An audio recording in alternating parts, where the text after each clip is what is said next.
I waited for this guest to finally be able to record an episode with me for months now. Since I first got the idea earlier in the fall to now in mid-December, I have desperately wanted Purna Virji to be one of my guests.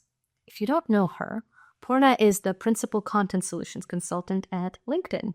You know, the social media all of us in B2B obsess about that one. And more importantly, Purna is just such a great voice, such a refreshing voice in marketing. Somebody who's been around for a minute now and who really understands what makes content tick, what makes content have impact.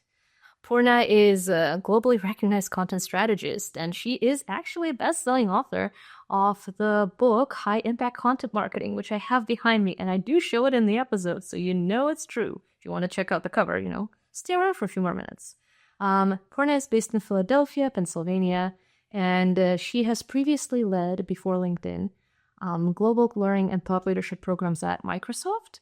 She's also an award-winning former journalist, which I think makes her a better marketer, probably. She is a regular top-rated international keynote speaker. She's been featured in bazillion publications, including The Drum, TechCrunch Plus, Marketing Land, and Adweek. She's been recognized as an Adweek Young Influential, the Search Personality of the Year by US Search Awards, and is the most influential PPC expert in the world by PPC Hero. She's amazing. I can't even finish reading out all of her accolades. And, fun fact, she really loves cooking and experimenting in the kitchen, which I think we got to with some of our metaphors. I loved our conversation. I don't even know which segment of it is my favorite. We just had a great time catching up and sharing a lot of things about content marketing, and what B2B folks often get wrong or miss when they are trying to get more mileage out of their marketing.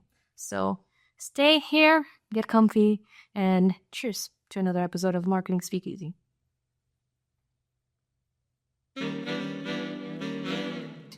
Hi, Purna. How are you doing today? Hey, Mariya. I'm so excited to be here. Me too. This has been a long time coming. We've been trying to schedule this and not fully catching each other for a second now. In the kind of interest of being delightful, all right, would you mind introducing yourself, Purna? But for the introduction, can you introduce yourself as if you're introducing yourself to a grandma or something that doesn't know how to use, a computer very well, doesn't know much about the internet, has no idea what LinkedIn is? So introduce yourself in the simplest terms.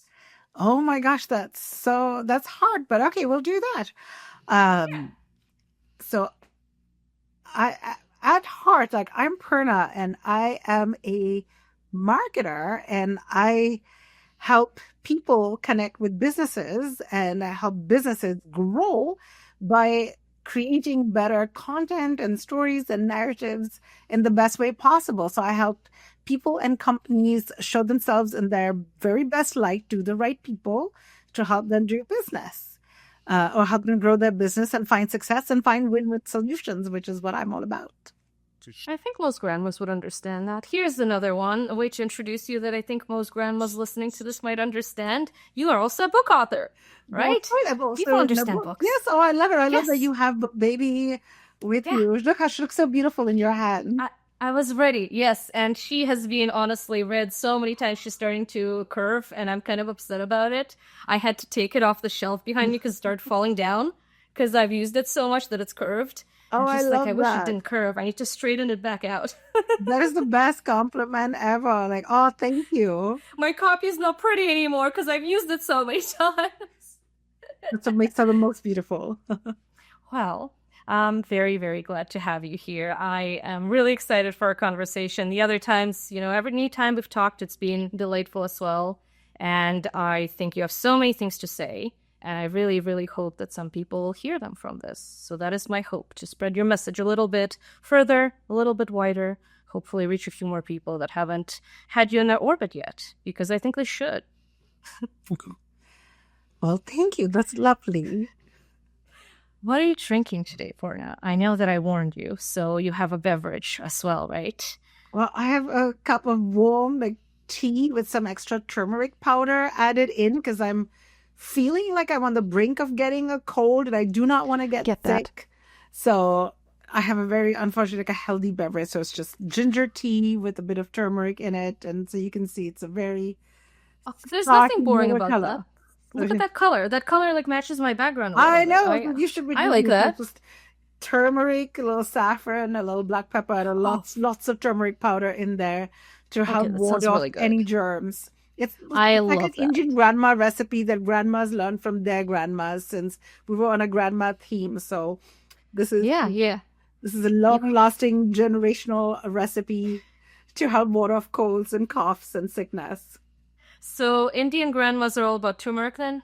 All about turmeric. Turmeric is like this magic little powder, and it really is. The interesting thing is, in the old days, like before like proper surgery, like I'm talking thousands of years ago, when they did surgery, they would put turmeric paste as a way like antiseptic so people wouldn't get sick. So it's so interesting. That's so cool. There is some good properties to it. It's anti-inflammatory, antiseptic. So there we go. We have a recipe and some health advice. But again, talk to your doctor and your results. This is not medical advice. It's just spice. It can do no wrong as far as I know. It adds a fun color. I love turmeric for the color. Like I sometimes add it just because I'm like, I want everything to be yellow and fun. It's something that on your nails, and then you'll have yellow nails for a while. Then my nails are a little too fun for a few days, but it's okay.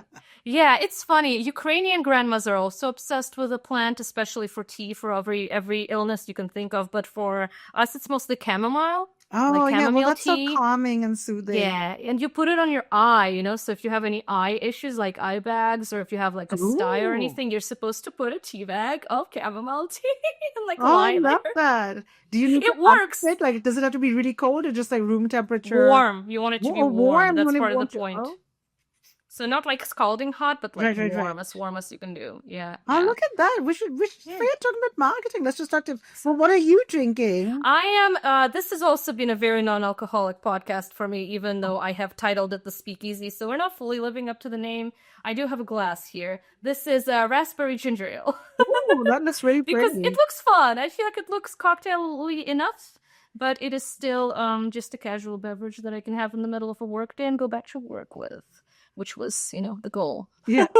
Well, this is a speakeasy. We can speak easy, whatever the beverages. We don't need it's whatever we want. Yes. I have a speakeasy in my building, which is actually the inspiration for this. I think we've talked about that. We did. And they do mocktails as well, so they can make it whatever you want. So if they are not discriminating, why should we?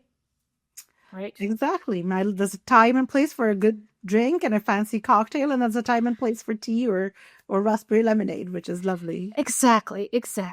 So to kind of walk us into the marketing conversation, I have a bit of a gamey typey segment for you, Purna. So I decided to do it as like the same kind of premise, the whole episode. We have 3 sections, and basically before we switch into a topic, I'm going to go back to this and go to one of the prompts. It's themed 2 truths and a lie for you. Ah, okay. So I'm going to have a slide with 2 things that are true, 1 thing that is not, and then I'll reveal which one it is, but also have you explain what you think. And I think even if we disagree on which one is not true, if that happens, I think that would still be interesting. So let's see what happens, right? Let's start with the first one. That sounds so fun. 2 truths and a lie, content marketing edition. Let's start with our first one. So this is on one of the topics I like the most from your book and from the things you talk about that I really want us to discuss as well, which is using like pedagogy principles, right, and educational principles for better content. So here, the prompt is, your audience could learn better from your content, and I have a typo. So if you don't leave typos, but other than that, if you, 1, use an extended metaphor to compare a business topic like marketing budget allocation to a familiar concept like gardening.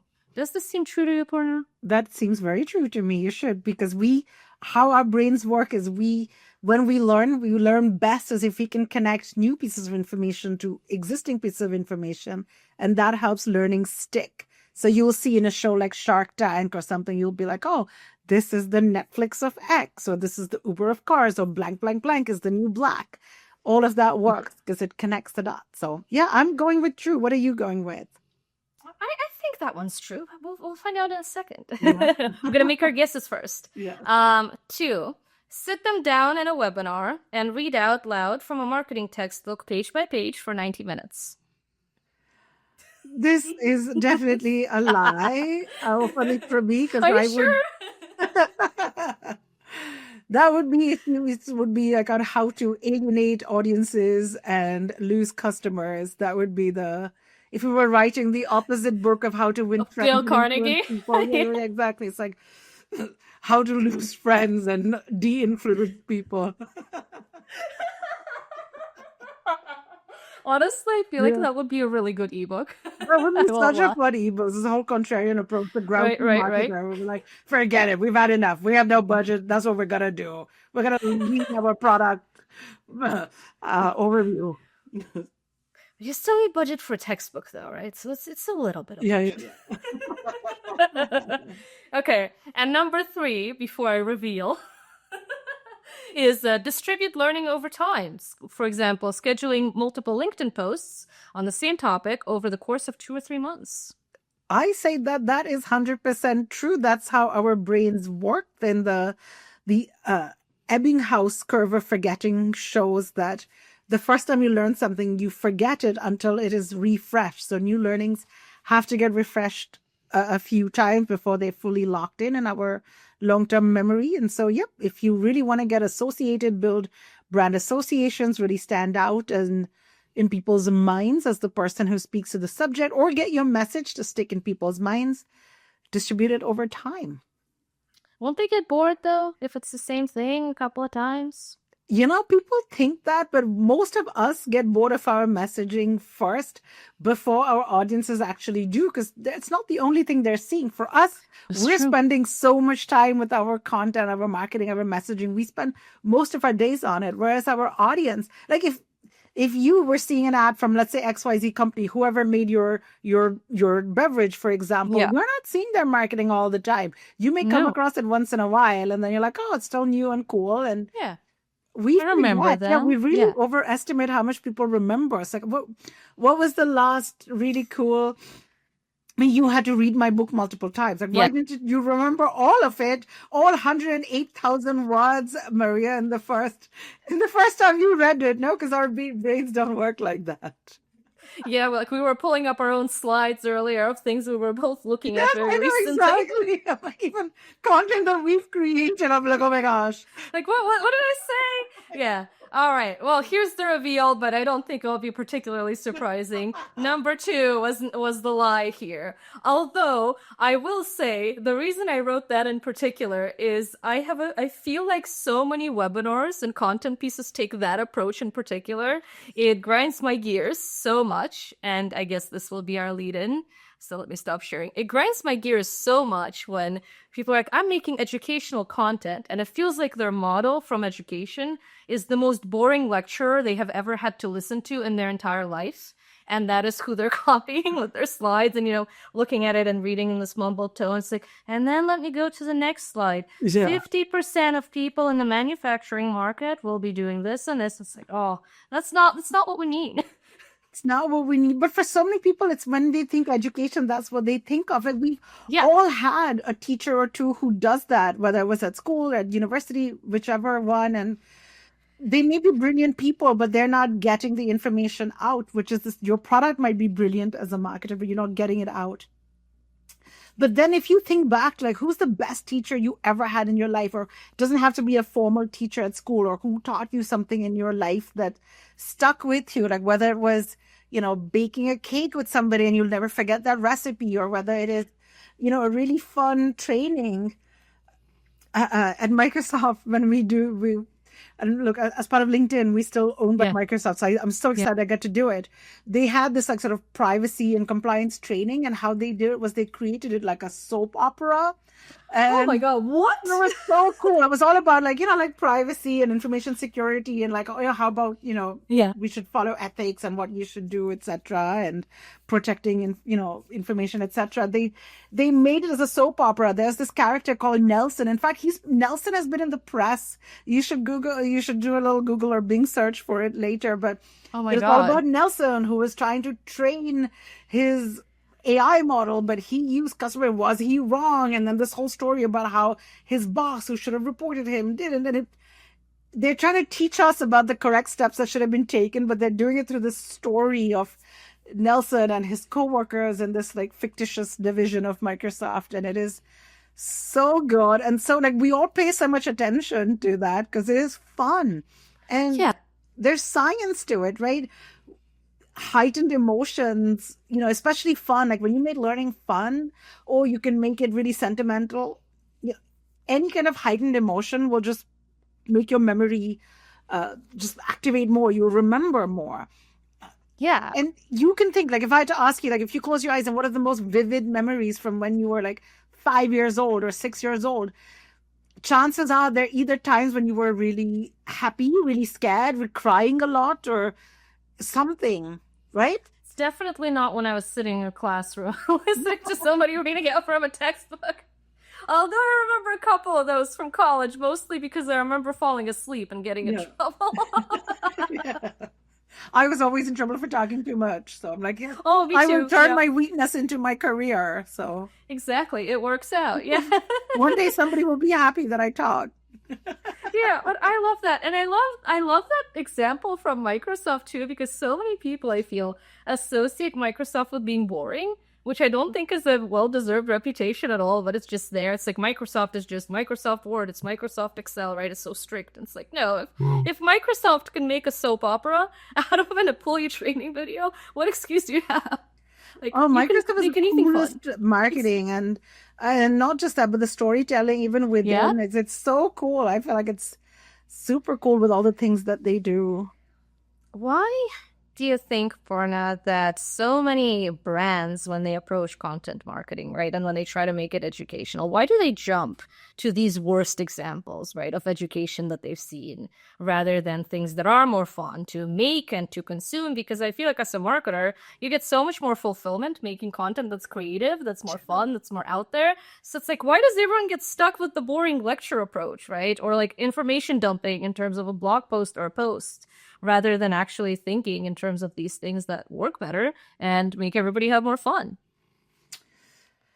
That's a great question, right? Well, my personal opinion is that it's a matter of maybe a couple of different things. One, it's what is the most obvious choice? Like most people, we're going to look at and explore, and we're all going to come to the same, your initial conclusion that most people make is going to be very similar because it's the easiest answer that you could find. And then most people just don't know that they can, or don't feel like they want to or should do or can do.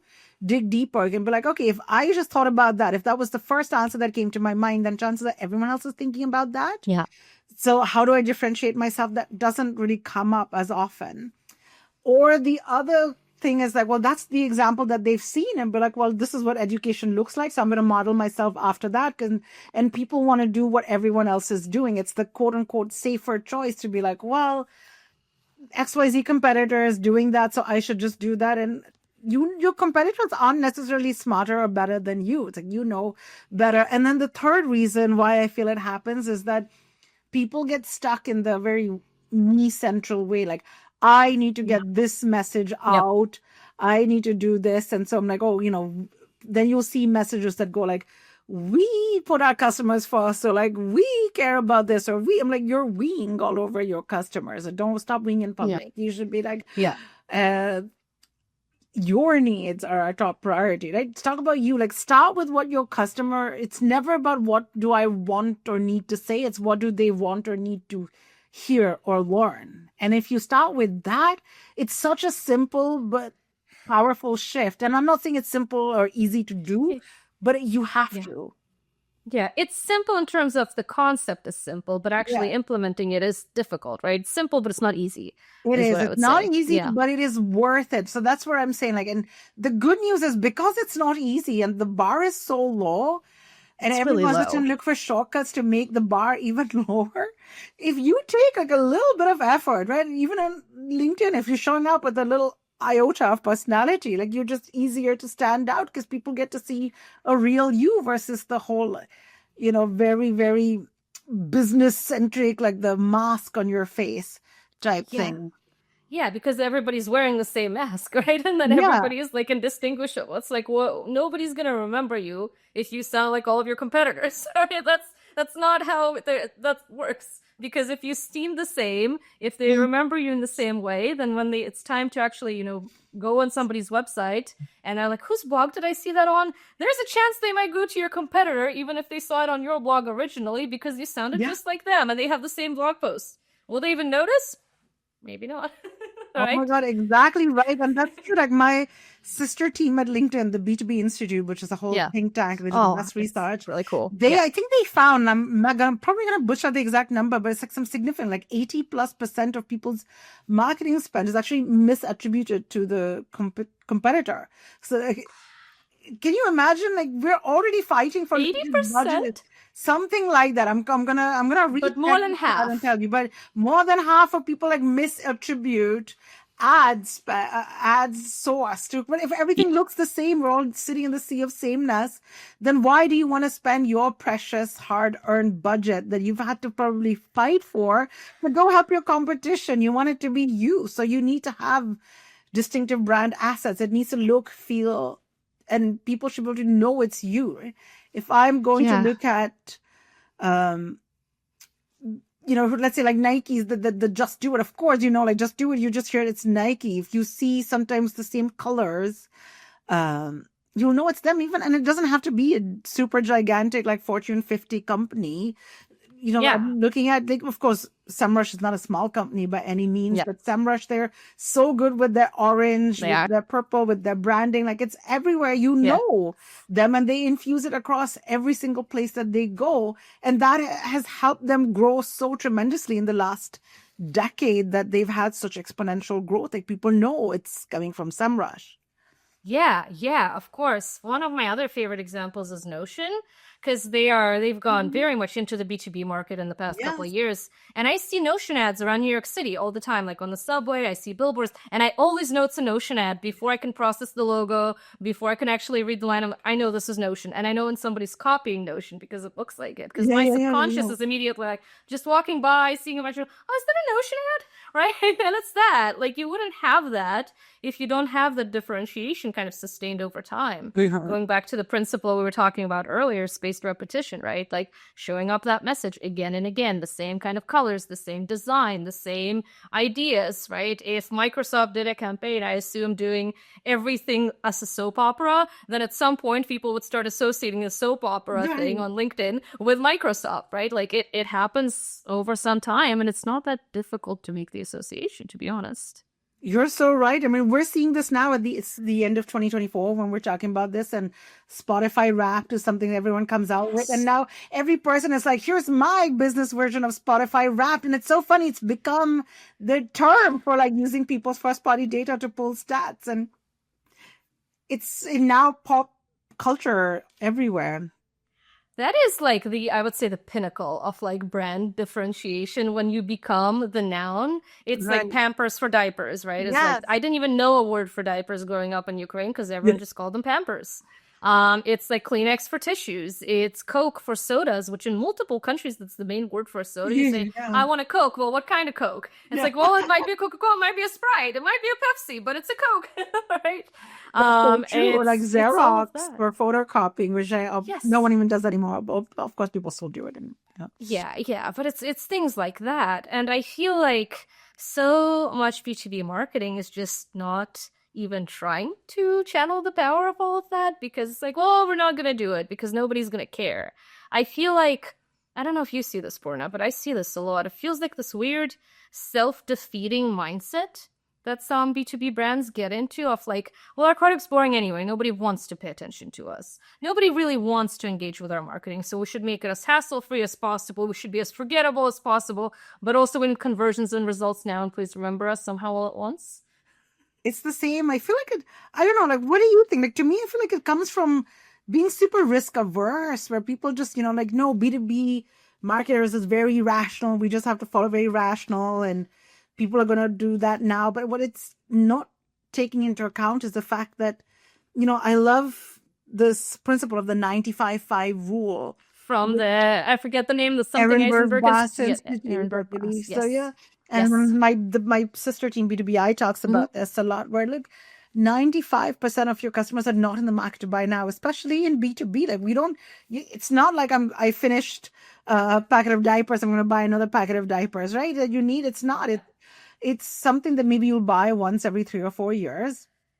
And so, but you need to be the person in mind. I've asked this before. Like I looked at it, so I was trying to look at like how many CRM system exists just in the US. And I think when I looked it up last year, it was like 1,800 or something like that, if I remember correctly. But yeah, that's probably well over 1,000. But then if you or I got hired at a company and our job was to build, purchase the next CRM system, who are we looking at? Two.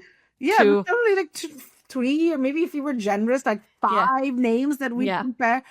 What happens if you're number like 12 on the list? What happens if you're number 800 on the list? If you're just doing the same marketing that everyone else is, that you're not building that top of mind, you're not even coming up in people's memory, like you're not making it to the short list. So you really want to see that, how do I stand out? How do I make sure that people remember me? And that's where if you don't even have to become vastly different or do anything dramatic. It's just understand your audience a little bit. You just have to be a little bit better than the competition. And you don't have to start with a soap opera. You can if you want to, but you don't have to. Exactly. You don't have to. Just start by understanding what are the pain points? What do they struggle with? What keeps them up at night? What are additional ways that I can help? What's my unique selling point that sets me apart from the one that everyone's using? You know what metaphor just came to mind as you were talking? And I think this is because I started with the whole pedagogy thing.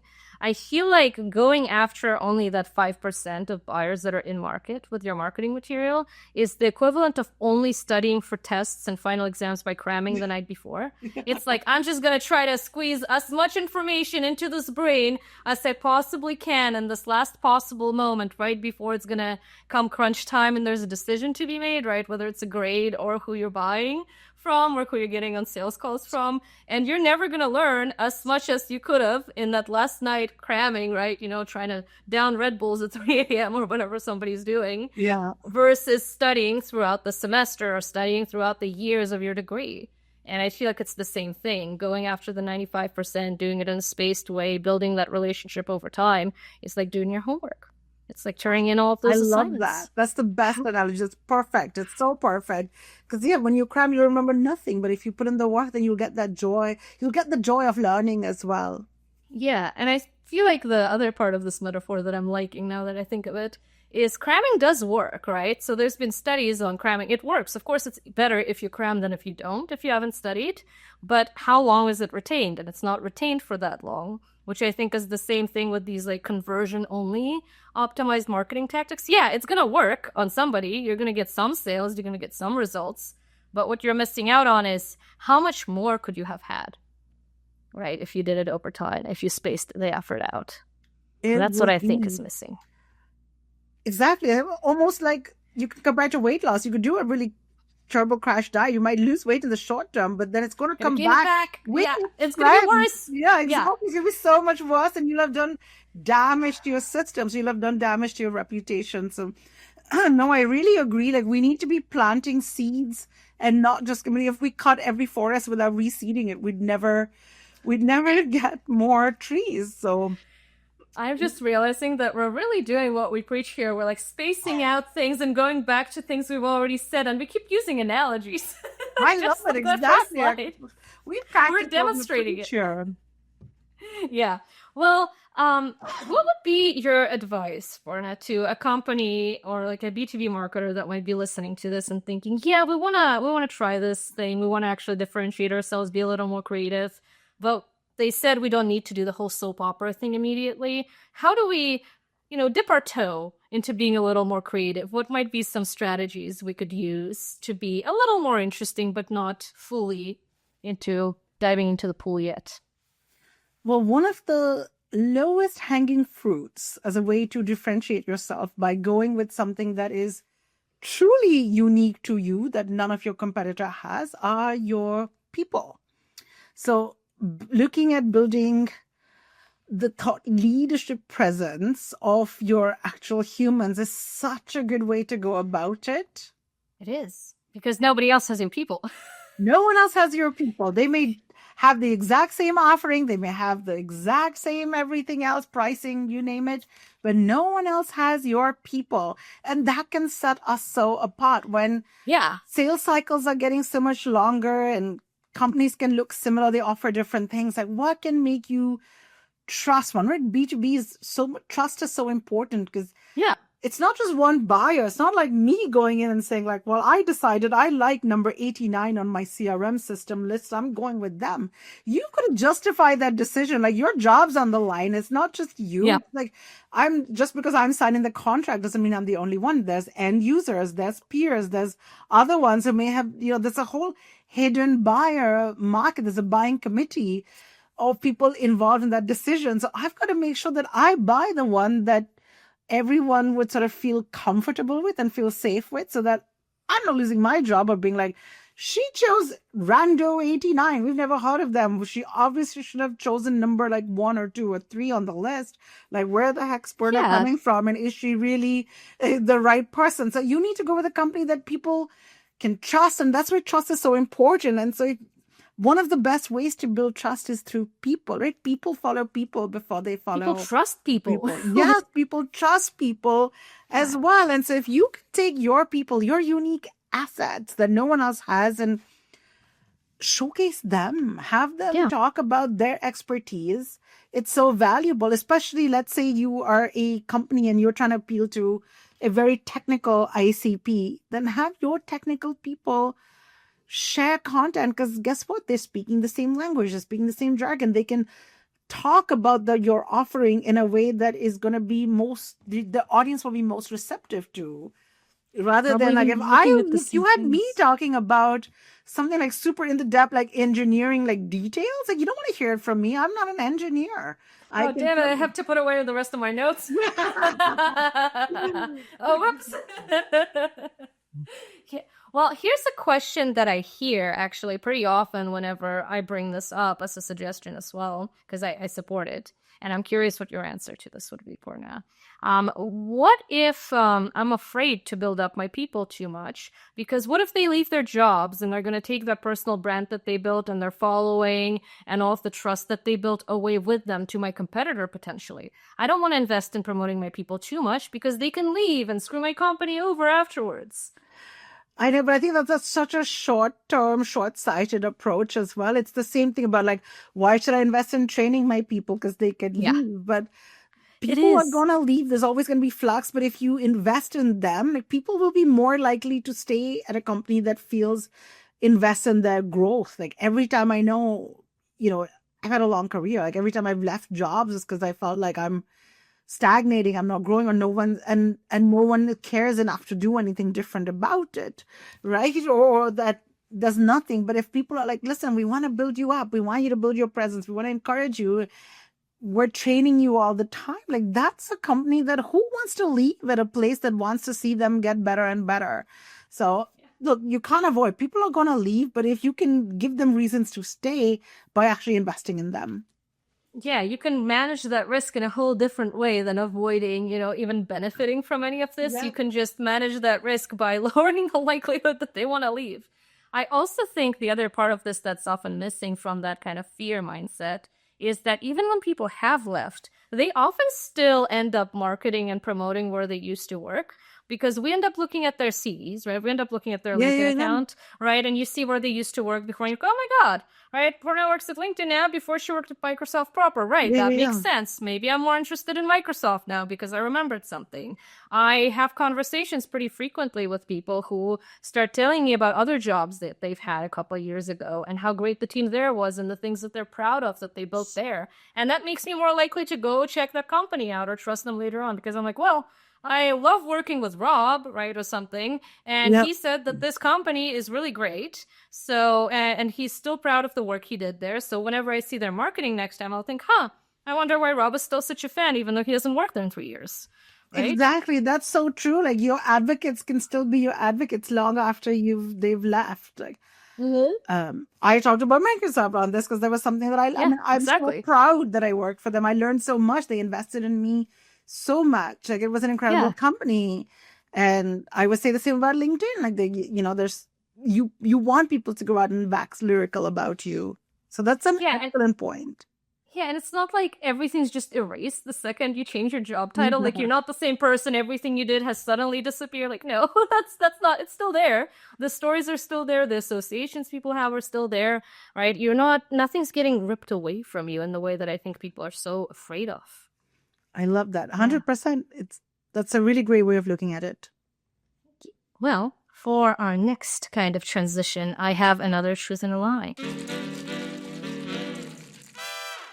Are you ready? I'm so ready. These are super fun. Let's do this. Okay. This is probably obvious too, but we'll see. Okay. So, round 2, getting attention. To get attention with your content, you might want to, and here's some ideas. 1, use a headline that promises an outcome relevant to your audience's needs. Does this seem true? It seems very true. Again, I love that it's speaking to their needs, because ultimately your content is not for you. It's not for your boss. It's not for, the big boss. Your audience, your content is always for your audience. So I love that. Yeah. 2, place targeted ads on LinkedIn feeds mentioning your new report when it feels timely for those users. I love that.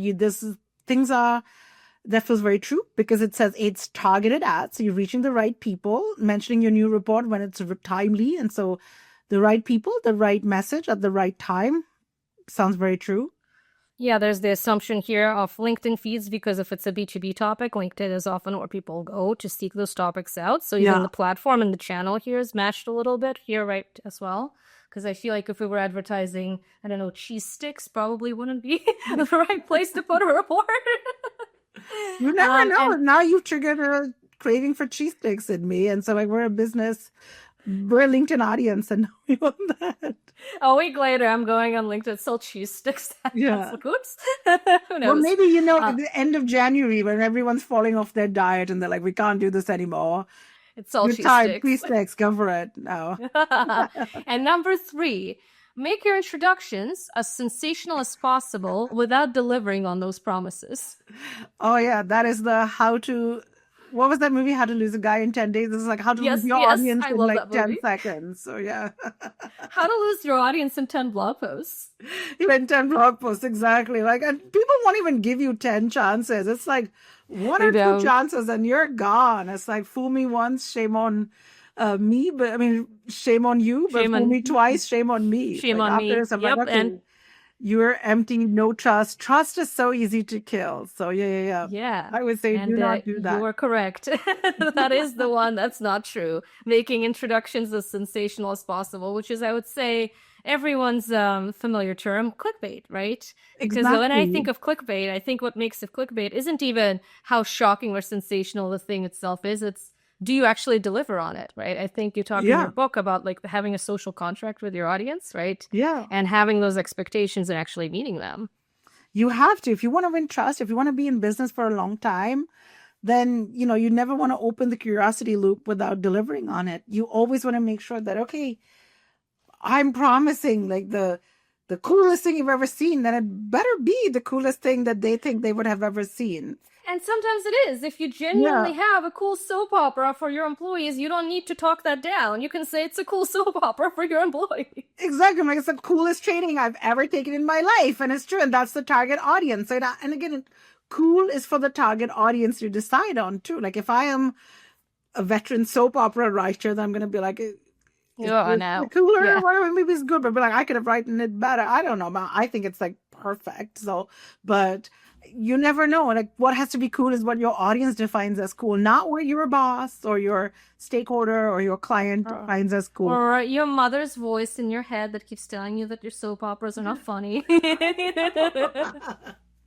Exactly. They're not your target audience, so don't fall into that trap of only unless you're marketing to your mom. I don't know. Then if your product again, it's a single audience model. Who knows?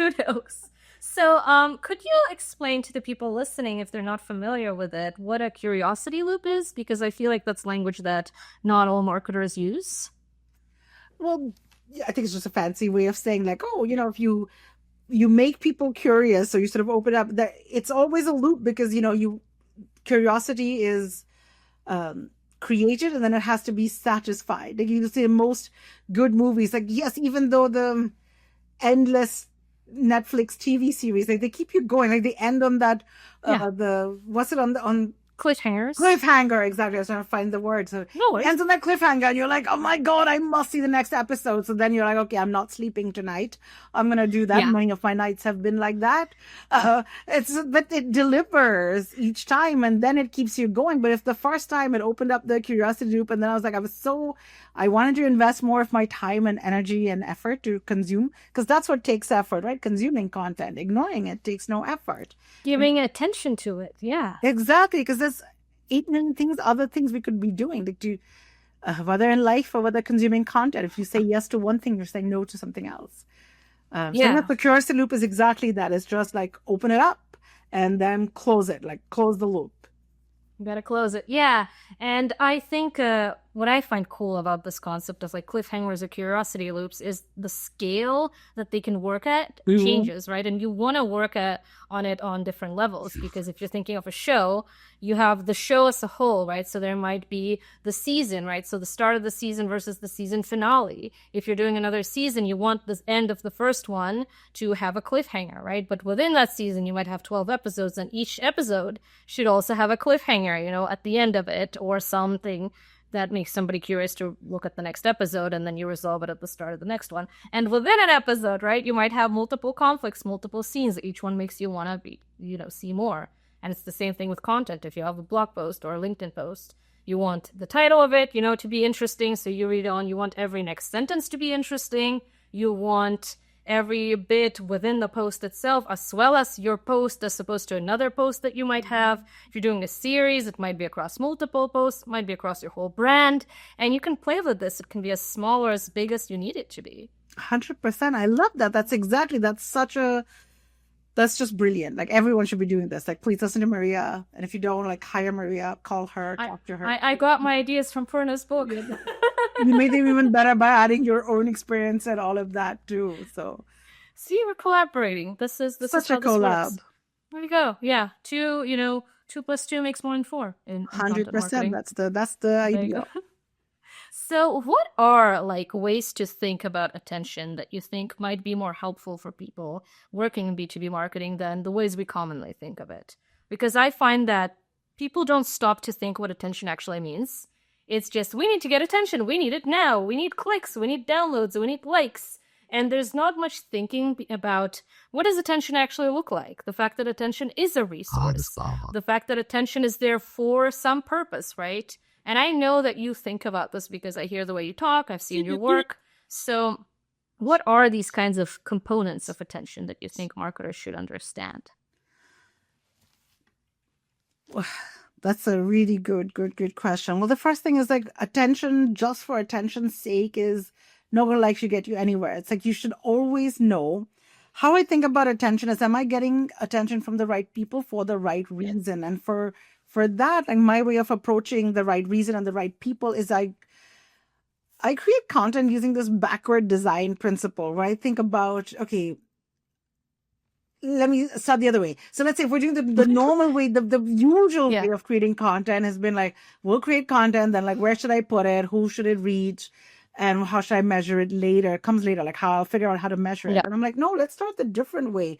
Let's start with what's the business goal we're trying to reach. So whether I'm a car company, I have a new car coming out, I want to get more sales of my car. And like knowing that ultimately sales of the car is the business outcome that I want to drive to.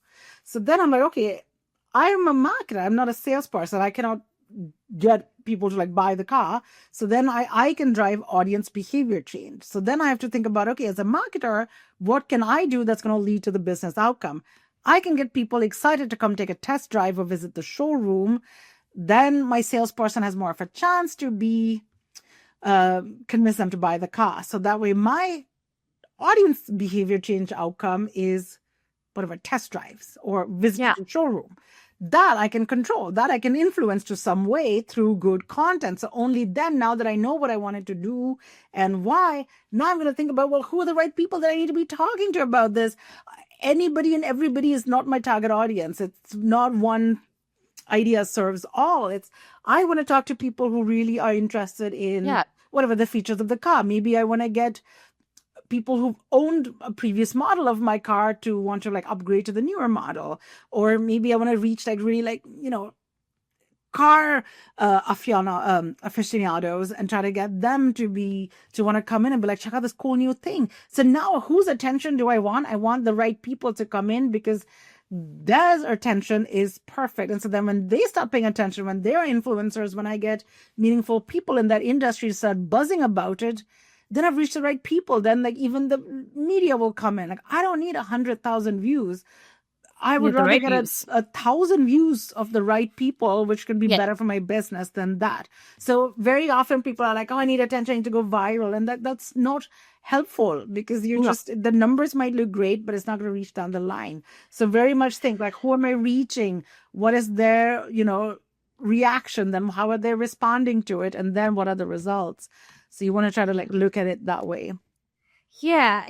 And, this is something I resonate with so deeply because one of my hobbies or side interests, I guess, is just the world of YouTube. I've been fascinated by it for a long time. Before I became a marketer, I actually wanted to be a full-time YouTuber for a while. That was like the career path I was exploring. And because I've just been so deep in it for so long, what I've seen over and over is the amount of people that manage to understand how attention works in terms of grabbing it on a YouTube channel, right? So they know how to go viral on a regular basis. They know how to get a bunch of likes and maybe comments and even subscribers.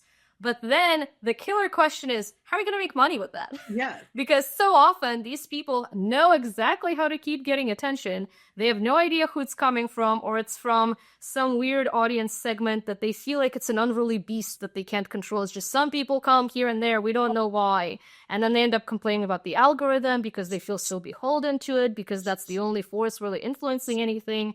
And they might burn out and, have to ditch the YouTube channel altogether because they have no idea how to make it sustainable. And I think about this a lot. And my kind of belief these days is that the problems here arise because they start with, I'm just going to get attention and as much attention as I can on this platform, rather than I want attention from these people for this reason. And so it gets skewed towards attention for attention's sake because you're not going after anything else. Your entire goal is attention.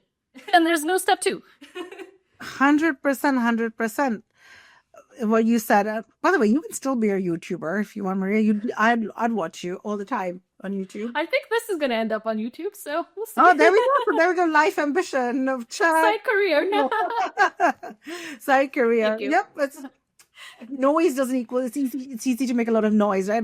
Somebody I interviewed for my book, Andy Bounds, said that. He's like, look, you can make so much noise if you want to. Like, think about some of the political leaders grandstanding. It's so easy. You can make so much noise, but then what noise doesn't equal success. Like only success equals success. So there's a lot of people even on LinkedIn who may pontificate about their millions of followers, but they're like, okay, really show me the money. Like how many people who actually have made millions and millions of dollars are actually going out there teaching a course on how to make millions of dollars? Like, I don't know.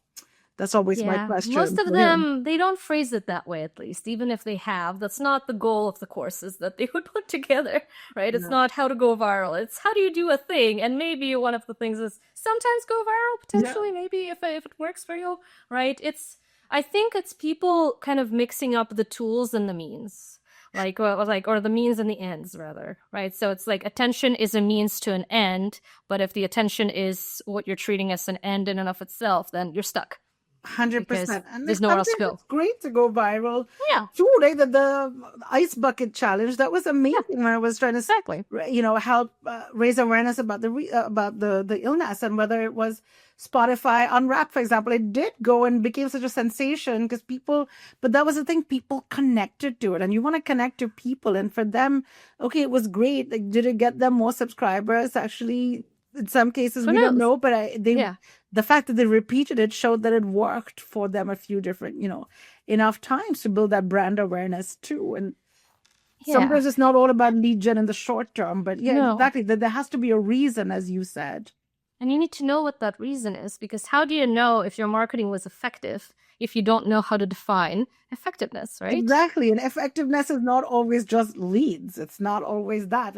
No. Sometimes when I'm talking about leadership with an exec, they're like, well, how do I measure? I'm just using it to build my brand. I'm like, there's so many other things you can measure. You can measure, did you get invited on to speak at a podcast? You get invited to speak at an event? Are you getting more, are you getting more leads? Are people talking about this? There's so many other things that are imperceptible in terms of like what your Google Analytics platform or your other analytics platform might be able to cover. It's so contextual, but you need to know what your context is and like how to even look at it. Yeah. I think this is a good transition to our final round of Two Truths and a Lie, which is all about improving content results and making it more impactful. So here's our final prompt. So to make your content more impactful, you should, and we have 3 options. 1, gate your content behind sign-up forms, collecting everyone's email, company name, and job title to make it perfectly attributable. Do you think that's true or a lie, Purna? I would say that that's a lie, because it's not always the case. Or you can do that sometimes where it makes sense, but the juice has to be worth the squeeze for your audience. I mean, look, if you put yourself in the position of your audience, they are going to have to give away their precious phone number and email and know that they're going to get sales emails. Like, audiences aren't naive anymore. Like, we've been around, the internet's been around for a while. Like, we know this. And so it's got to be worth it. And if I can just do a quick Google or Bing search or ask Copilot about whatever you're promising in the white paper or the report or whatever is behind the gate, then why would I want to give you that and risk getting like sales messages if I can just find the answer myself? So the juice has to be worth the squeeze. Yeah. And that's where trust and everything has to come in. And it's going back to that whole, the means need to go to a certain end, right? Collecting somebody's email and company information might make sense depending on what you're trying to achieve with it, depending on the context in which you present it. Does the audience find it valuable? But also, are you going to do something with those particular emails for downloading that particular piece of content that is actually valuable beyond, we're making an email list? And what are we going to do with it? I don't know. Yeah, we don't know. We just have it for the sake of it. No, exactly. And sometimes some content shouldn't be gated. Some stuff you just want to give out, but then you're actually missing out on opportunities if you gate it. So it really know your why, and then it'll be obvious. Because sometimes people ask me to like, how do I know when to gate or not gate my content? I'm like, really? What are you trying to do with it? And so on. And it's hard. And I'll be the first to raise my hand and say like, oh my gosh, it's so hard sometimes to tell the difference. But just, if you're not sure yourself, ask a couple of people, ask a couple of salespeople, or just think about what am I going to do with it, as you said next. Like, if I'm going to collect it, so what? Is it just a report that I've got these many MQLs or marketing qualified leads? Yeah. Or, is it even right? Exactly. Okay, number 2 is create content across multiple stages of the buyer journey. Oh, for sure. I love this. This could not be more true. Love it. Okay, and 3, analyze the types of audiences that your content has reached after it's been up for some time and how well they fit with your target segments that you were trying to go after. I love this. This is so important to do, and not many marketers do it, because like when you're going after your campaign, you want to reach the right people. I remember I worked for a company that did language learning software, and we were doing search, and learn French, for example, was like a really important keyword for us. But then when I looked at one of my search term report later, I was like, we were showing all of these ads and spending thousands of dollars for people who wanted to like learn whether they could reheat French bread or like learn the learn French kissing. And I'm like, no, we're just teaching the language here, like this. So it was so funny. We were looking at search term reporting to see all of that. So anyway, that's of course a very silly example. But at some time, like you want to reach the people who are likely to buy, or the right person who can either influence the decision through, like, are they in your target segments? Like you could be showing me ads about taking an art class all you want, but like I'm really just not artsy, and like I like to write, but I'm not going to ever maybe take an in-depth advanced Yeah. art class, because if I can draw a circle like that's very circular, like Good enough. I will have Yeah. achieved something. So yeah. That honestly is impressive. I would say I draw all the time, and I can't do it most of the time. My apps these days, it's one of those in Procreate, which is on my iPad. If you just draw something resembling a circle and you hold it for like 10 seconds, it recognizes it's a circle and makes it an actual circle. That's so what I don't even try anymore. I just polish up all of my terrible attempts at drawing and doodling. Exactly. It's great. I actually have a real example that's similar to yours in terms of the target audience being for a different meaning of a word. A couple of years ago, we were working with a cybersecurity company, and they had a product called Cortex. And I don't remember if it was like... if it was a product that was like their brand name or if it was like another software that they were integrating with, I don't think that matters. I remember it was that word. And we were doing SEO for them, so we optimized for keywords related to the word cortex. And then I audited it afterwards because it was not bringing results and it seemed weird. And I looked at what the keywords we were ranking for that were right in Google Search Console. And it became very obvious immediately that we were reaching people interested in like neuroscience and medicine and looking for brain cortexes as opposed to Cortex, the cybersecurity software. It's like, oh no, this is not the right context at all. We're getting views and impressions and rankings, not on the right places, not from the right people. This is not going to help us. Oh no. So it happens. It does happen. Just to not leave the audience in suspense, the first one here was the false one.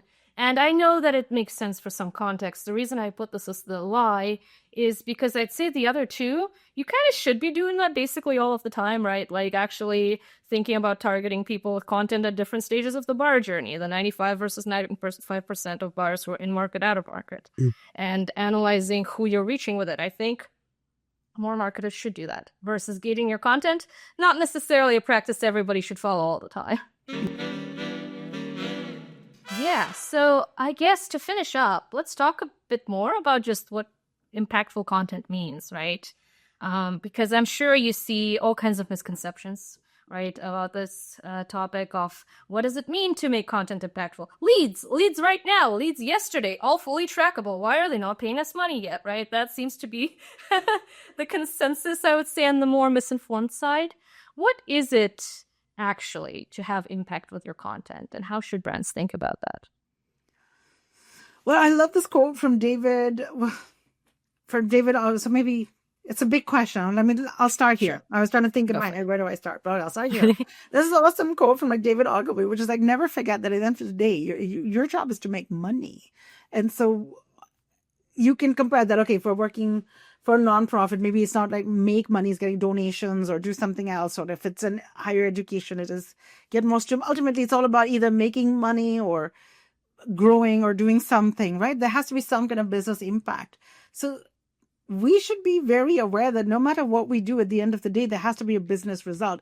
That doesn't mean I'm only talking about short-term impact. I'm talking about it can also be longer term, but our content has to do something at the end of the day, and it can.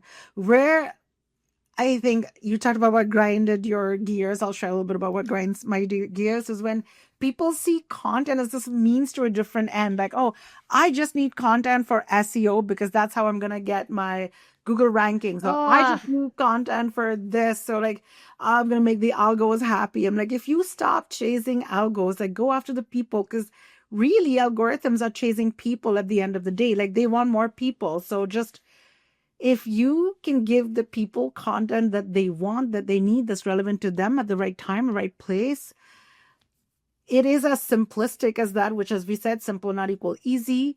Do that. That's high impact content, as content that gets to that ultimate business goal of your organization. And it really can. One powerful piece of content can be talked about for years and years, right? De Beers, I love this example.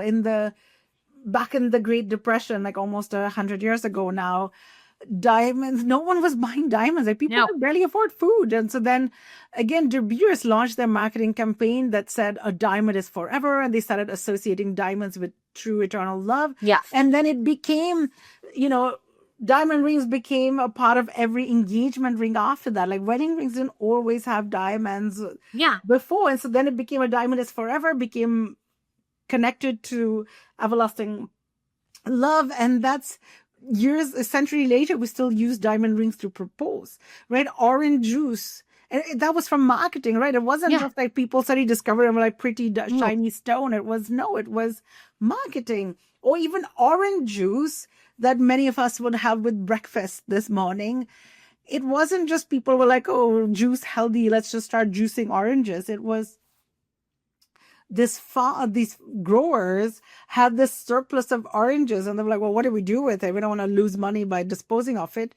It was the ad agency who came up with this idea of like, hey, let's introduce a new use for the fruit, which is juice. And so that, again, great marketing changes pop culture. So again, and it saves money. At the end of the day, it was still the orange growers trying to save money or make money and not lose money. So high impact content it's like a win-win situation in my head. It makes the audience happy or empowered or more successful or help them achieve their goal. And then it helps your organization achieve theirs. I love that. I have a couple examples that I like to go to as well. Please. So I like the diamonds one. The other one I like is lobsters because, lobsters weren't this fancy, expensive thing back in the day. They used to actually be extremely cheap food that was eaten mostly by poor people. And there were marketing campaigns essentially that started associating them with high-end restaurants and high-end dining and that a lobster should be expensive. And, the pricing was changed accordingly. And now, I don't know how many decades it's been. Lobsters are still expensive. You go to a fine dining restaurant, they're going to have lobster. If you see on a menu, crab pasta, shrimp pasta, lobster pasta, which one's going to be the most expensive? Probably the lobster or a certain kind of crab, right? But there wasn't anything inherent to the meat itself or the food itself that made it so desirable. It was the associations and the feelings people got eating it. I love that. Which I also like. Yeah. And the other one is milk. Same thing as the orange juice. I think a very similar time. Yeah. I think in the 50s or so, that was the whole milk is good for your bones and to grow strong, you should give your kid milk with breakfast. It's vitamin D, calcium, all of that.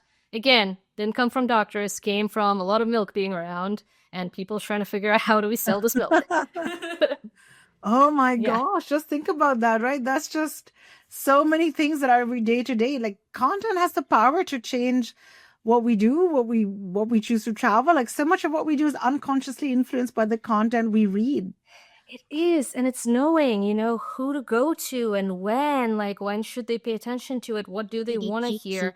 I mean, this is an example that's given me a bit of an existential crisis, but also reaffirmed that the power of content is real. And I know this is controversial, but the Trump election just now that happened, I've read analyses of this, and almost everybody seems to be saying that the reason Trump won so much by such a wide margin in areas he didn't have support in before were because his campaign went mostly after podcasts and internet communities where people were already hanging out and talking in terms of memes and talking in terms of the way that people were already thinking about it, especially for Gen Z voters, for younger voters, voters of color. It was all in the places where they were, in the words that they understood, in the channels that they were already paying attention to. I remember seeing a graph that was like ad spend of the Harris campaign versus the Trump campaign. And the Harris campaign spent way more money on traditional advertising, but it didn't work. Versus the Trump campaign spending was almost entirely these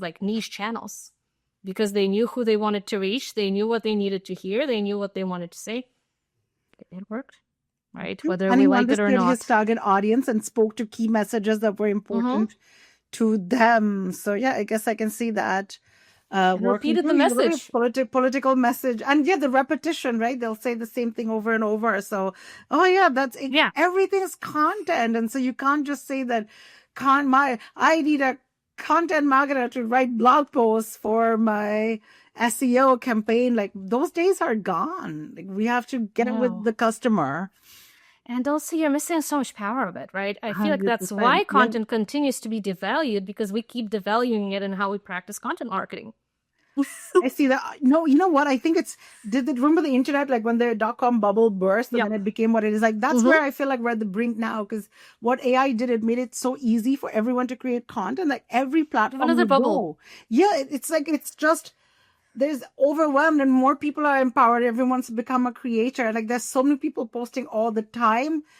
It's going to burst. Like, our tolerance for like low quality is just getting, our patience is wearing thin. Like, it's the more human, the more entertaining, the more engaging, and the more human you could be. Like this podcast. Like, I've done so many, but this is so fun. Like, genuinely, and I'm not saying this because like I absolutely like respect and adore the heck out of you, but the true truths and a lie, like the fun. Like, you brought a different spin to it. You were asking questions about what I'm drinking. We talked about our grandmother advice. This was so human and fun and engaging. Like, even just I've had so much fun being on it. Me too. I hope people really enjoy listening to it as well. But and they're more likely to. We can't guarantee it, but I would say usually when people have fun describing something, it's more fun to listen to, right? So that's part of the strategy. And I'm doing other things here too, I guess, in terms of recall. I have a literal uniform that I bought for this podcast.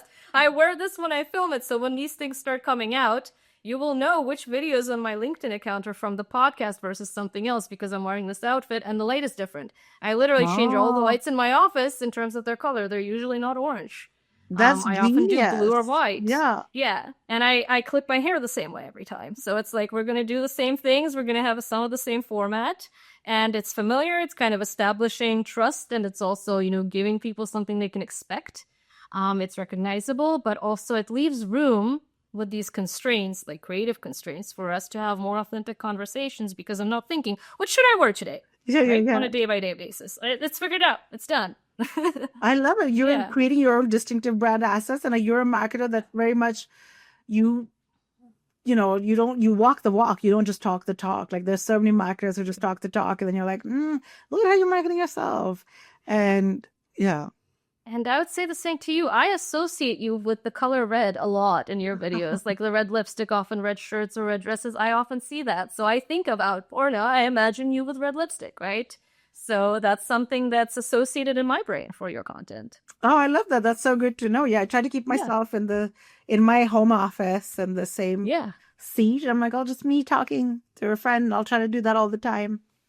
Yeah, and it doesn't mean that you have to be there all the time either, right? I don't feel like constraints are a chain or a prison. It's more something you can keep doing over time. It's repeated. And when you do break out of it, that's something you also have as an asset, because the pattern break is an asset in and of itself that you get attention for. Why is Purna in a different office today? Yes, that's true. Right? Exactly. Or if you had blue lipstick one day, like, why does Purna have blue lipstick today? Maybe it's to match LinkedIn for some reason, right? And people would pay attention. But it wouldn't have that power if you were always wearing different color lipsticks, right? Because people wouldn't think it was unusual. For it to be unusual, it has to be a usual. Oh, that's so true. Oh, that's so powerful. I love that. I've got like goosebumps hearing that. You're right. That's a great quote, to be unusual. There has to be a usual. That's so powerful to say that, yeah.